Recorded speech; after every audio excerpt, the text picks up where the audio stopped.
This is Predictive Services meteorologist Chuck Maxwell here to describe the quantification of fire season potential for the Southwest area. This presentation was updated January 16th, 2013. Over a decade of forecasting fire season potential, we've come to recognize many factors which contribute to significant fire activity. Most of the seasonal outlooks we've done have focused on the overriding factors in each individual year, and this has led to varied forecast techniques and some varied outcomes. Our intent is to try and more comprehensively and quantitatively identify the main factors which drive fire season severity in the Southwest, and to assess them on an ongoing basis towards more informed seasonal outlooks.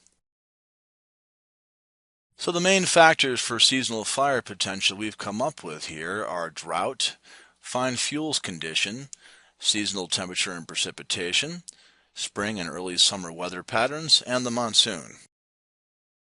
Taking a look at each of these individually, starting with drought conditions generally increase fire potential by increasing the drying effect on the fire environment during otherwise normal dry periods, such as the fire season here in the Southwest.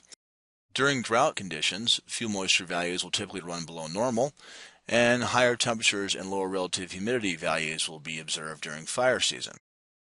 Prolonged drought can impact growing seasons and decrease fire potential in fine fuels regimes. For fine fuels, the amount, continuity, and state of fine fuels are critical to fire ignition and spread. When we say state, we mean whether they are cured or flush, meaning green. Fine fuels which are abundant, aerially continuous, and cured are strong indicators of above normal fire potential. Fine fuels which are sparse, discontinuous, and green are strong indicators of below normal fire potential. In fact, these factors often oppose each other, which complicates their impact. If you take a look at this picture up here, this is a pretty good stand here of tall dead grass, which would support fire ignition and spread quite readily. Imagine if this same grass here were all green. You'd still have a lot of fuel there to potentially burn someday, but in the near term, if that grass were green, it would not burn at all. So sometimes the opposing factors here can create some complications, which complicates the outlook. Large areas of the Southwest are dominated by fine fuels, and fine fuels are also a significant factor in heavy fuels regimes, where it helps to spread fire between jackpots of heavier fuels. The next factor is seasonal temperature and precipitation. Temperature conditions and the amount and distribution of precipitation have varying impacts on fire season potential and some of the other contributing factors. So there is some interrelationship here between these and the other factors as well. Wintertime or December through February conditions impact mainly snowpack and the potential compaction of fine fuels by snow. The springtime or March through May period conditions impact the fine fuels growing season. Ongoing temperature and precipitation anomalies worsen or improve drought and fuels conditions overall. Talking more about seasonal temperature and precipitation, abnormally warm and dry conditions support above normal fire potential in general, as abnormally cool and wet conditions support below normal potential. And a caveat to the generality above is that increased moisture at the right time can lead to abundant fine fuels and increase fire potential after they cure. As an example, if you have a lot of spring rainfall, it can grow a strong cool season grass crop, which could be available to burn later in the year, perhaps in June, as those cure back out again. So there's some seasonality and timing here which has to be addressed. The greater and more consistent any anomalies are with temperature and precipitation, the greater the impact on the overall fire season. And greater variability overall leads to a more complex fire potential picture with opposing impacts. An example of this might be a very snowy winter, which would tend to build a very large snowpack, followed by a potentially very warm and dry spring, which would tend to melt that snowpack quickly. The next factor is spring and early summer weather patterns. Large-scale weather patterns are a critical factor to fire potential as the Southwest transitions into the peak May to mid-July fire season. Certain patterns promote increased fire potential and fire outbreaks, while others mitigate fire potential. These include patterns which are conducive to the following: frequently windy, warm, and dry conditions, hot and dry conditions with light winds and sporadic lightning, and also significant precipitation events and/or cool temperatures. You can see how the first two of these increase fire potential, while the third decreases fire potential. These patterns can often make or break a fire season in the big picture. Moving on to the monsoon onset in July is typically the definitive end of the fire season in the southwest. The timing of the onset and the amount, distribution, and consistency of monsoon rainfall are critical to both how quickly and definitively the fire season ends. Weak and/or erratic monsoon moisture can extend fire season and above normal fire potential well into August. Warm season grasses are dependent on monsoon moisture, so the monsoon also has a strong impact on fine fuel growth that will impact the following fire season or seasons. So the next step, having identified what we believe are the primary factors for determining seasonal fire potential, the next step is to identify objective diagnostic and forecast tools to address them. Once this is done, we intend to validate these against past fire seasons and use them to consistently assess and predict future fire seasons. We can start by using various tools to look back now and see how the factors we've identified related to the outcome of the historic 2011 fire season. So starting with drought in the context of this past season, if you look over here at the drought monitor from last January, it showed drought was present across a good southern portion and eastern portions of the region as of January. The drought outlook forecasts this drought to persist and also to spread to basically encompass about the southeast portion of the region as you went through into spring. And in fact, looking at the drought monitor here from late April, drought had indeed intensified and spread to encompass a large portion of the southwest by then, with severe drought basically covering the entire southeast half or so of the region, and drought continuing to creep north and westward.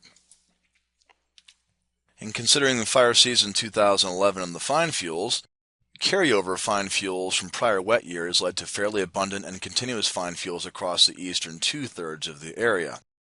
And this included the robust monsoon from 2010. The fairly abundant and continuous fine fuels we're talking about are depicted by the green shading here on this map down below. Some significant winter mountain snowfalls effectively compacted these fine fuels and mitigated their impact to some degree. And we'll look at more of that as we look at the snowpack coming up here. But these areas here I just highlighted that popped up in this blue-green color are the areas that received some decent snowfall last December, and that did compact the fine fuels that were there. Additionally, little or no spring growth occurred last year due to a persistently dry pattern through the spring. So basically what we had coming into last fall, last winter, is what we carried forth into this past fire season. Taking a look at temperature and precipitation for last winter, the winter of 2010-2011, if you take a look over here to the left, we have temperature anomaly and precipitation anomalies followed by snowpack as a percent of normal. So basically it was quite cool across northern Arizona into northern New Mexico, driven mainly by what occurred earlier in the first part of that period. Precipitation was also below normal basically across the southeast half of the region, with closer to normal precipitation across the far northwest half. And looking at snowpack by early March 2011, if you use the color guide over here, snowpack was near normal here, 100% to 125% of normal, basically across the northern mountain areas of the region, and it rapidly dwindled as you went further south and east there, with much below normal snowpack across much of the region. Looking at temperature and precipitation for March through May of 2011 and their impacts, using the same scheme as we used in the prior slide here, you can see it was cool across northern Arizona and into northwest New Mexico, anomalously cool, with warm temperatures elsewhere relative to normal. Relative to normal precipitation was pretty much below normal area-wide, with the strongest signal here across the southeast portion of the area. And the snowpack was obliterated across all but far northern mountain areas by early April. You can see here early April 2011, except for near normal snowpack around the San Francisco Peaks area near Flagstaff and some in the southern San Juans, snowpack was basically gone by early April. This is normally the time when we reach our peak snowpack here in the southwest, and we had almost none. Taking a look at fire season 2011 with regard to spring and early summer weather patterns, the large-scale pattern kept the jet stream persistently over or near the region from spring through early summer. If you look here at the maps showing the jet stream location from early March 2011, mid-April and mid-May, it basically showed the jet stream either just to our north or coming right through us through that time period, which led to unusually warm, windy, and dry conditions across the southeast half of the region, with windy but cooler and more humid conditions across the northwest. So this is the kind of pattern in the jet stream situation you see here, where we have persistently windy and dry conditions focused across the southeast half of the area. The monsoon arrived roughly on time in mid-July, but was erratic and weak after the first couple of weeks. The best moisture impacts were west of the Continental Divide, with near normal rainfall through August. The remainder of the area saw below normal rainfall. Looking here at the precipitation map here again, you can see the emphasis here for dryness across the entire eastern portion of the region, with more normal conditions as you went further west. Looking at temperature, near record heat was focused across the eastern half of the region, with only cool conditions lingering here across far northwest Arizona. This contributed to a poor summer grass crop overall, especially in the grass-dominated areas of the region, and this will have implications going into this coming fire season. So now, having looked at each of these factors individually, I'd like to look at them all together in the context of the portions of these factors which would contribute to above normal significant fire potential. So let's start by looking at drought. The area indicated here in red was that which was impacted greatest by drought as we went into the fire season 2011, again mainly across the southeast portion of the region, but extending well over into portions of Arizona and creeping north and west. The fine fuels conditions, where fuels were fairly abundant and continuous and supported fire ignition and spread. Again, pretty much what I'd showed before, just have cropped out the areas where we had some significant winter snowpack that did compact those fine fuels and reduce their contribution to above normal fire potential. Bringing in now seasonal temperature and precipitation. The area here in orange was that which was consistently above normal in temperature and below normal in precipitation throughout the entire winter and springtime period leading into the fire season.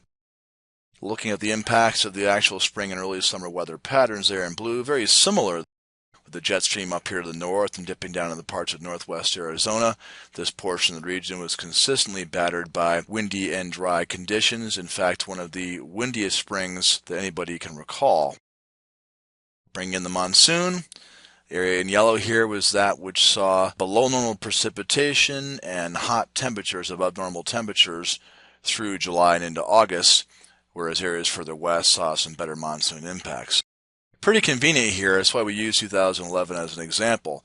Pretty obvious to see where a lot of these factors overlaid and combined together. Basically, 4 or more of the 5 factors here combined across much of the eastern half of the region. Maybe 2 or 3 are the factors combined in the periphery here from northwest New Mexico down across central and into southern Arizona. And further north and west, none of these factors were in play, at least not in a way which would contribute to above normal significant fire potential. Now again, I want to emphasize that we use this as a convenient case. In other years where it's complex, you have these things overlaying, overlapping, and inconsistent across the area. It makes it much more complicated to figure out where the areas above normal fire potential are going to be. So we will see some of those in future analysis we're going to do and make available. And they'll come into play in fire seasons as we go forward for sure. Well, season 2011 ended up being a record-setting season here in terms of acreage, 2.1 million acres. The season was prolonged from March well into August. We had the largest fires in both Arizona and New Mexico state histories, which I'll show you in a minute. We had an unprecedented duration of both large fires and the overall season itself. Incredible fire activity just from looking at the number of large fires here across eastern and southeast New Mexico into West Texas. West Texas is not shown over here, but it was a very similar pattern. And again, the overall focus was across the southeast half of the region. So what I'm going to do now is overlay the areas where, 3 or 4 or more of those 5 factors compounded towards above normal fire potential. You see that they match up very nicely with where we had the bulk of our significant fire activity. Again, as we've said before, this is where things really lined up in terms of all 5 of those factors. Around the periphery here, we didn't see very much activity, some into Arizona, but this was fairly isolated in nature and was not above normal fire activity in terms of what's normally observed there in Arizona. So what we see here is a pretty decent relationship, in my mind, between the factors we're looking at and overall fire potential, assuming we can assess and predict them correctly and deal with the fact that sometimes these things conflict. And now we'll take a look at the validation of the 2012 seasonal outlook made using the same methodology. In this graphic here, we're looking at significant fires, basically large fires meaning a certain size threshold, anywhere from a couple hundred to a few thousand acres, depending on fire regime. And we're showing these fires in the context of our outlook issued last season about March. So what we're seeing here is a pretty decent mix of human and lightning-caused fires based on the colors on the chart. And we picked up about 3/4 of the significant fire activity within our above normal outlook here across basically the northeast half of Arizona into portions of western New Mexico, mainly west of the Continental Divide. We seem to be fairly correct in predicting that areas east of the Continental Divide would not have much of a fire season in terms of large or significant fires. And of course, a major outlier there, if you're familiar with the area, would be the Little Bear Fire, which burned several hundred homes down here in this vicinity. That was the one major fire that I guess we'd have to count as a miss in this situation. Overall, though, the methodology worked well over 2 straight fire seasons with markedly different drivers, those being wind, fine fuels, and dryness back in 2011, and heat, dryness / drought, and lightning in 2012. So wrapping up this quantification of seasonal fire potential, this effort does not at all constitute a formal scientific study or validation of our pending methodology, but it is a new starting point for us in terms of trying to be organized and do this in a consistent fashion. As we hone our approach, we will validate it by analyzing fire seasons since 2000 on this same basis and make that information available to our customers. In the meantime, we will continue to focus on the 5 factors we identified when discussing and assessing seasonal fire potential, and those are the ones we just talked about: drought, fine fuels, seasonal temperature and precipitation, spring and early summer weather patterns, and the monsoon. For comments, questions, or discussion, please contact myself, Chuck Maxwell, at cmaxwell@fs.fed.us or 505-842-3419.